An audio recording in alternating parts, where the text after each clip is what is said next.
हिंदुस्तान में न्यायपालिका की सरकार के सामने कोई महत्व नहीं है। सरकार तानाशाही की ओर बढ़ रही है।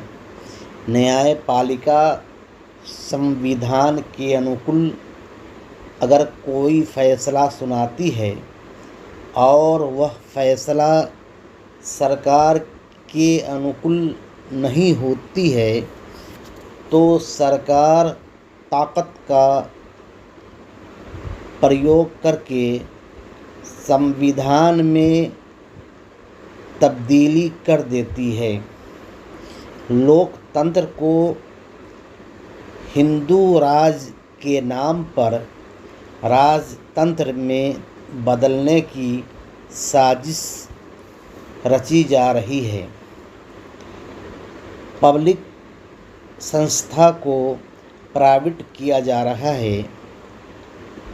हमको चाहिए कि जुल्म के विरोध में आवाज़ बुलंद करें।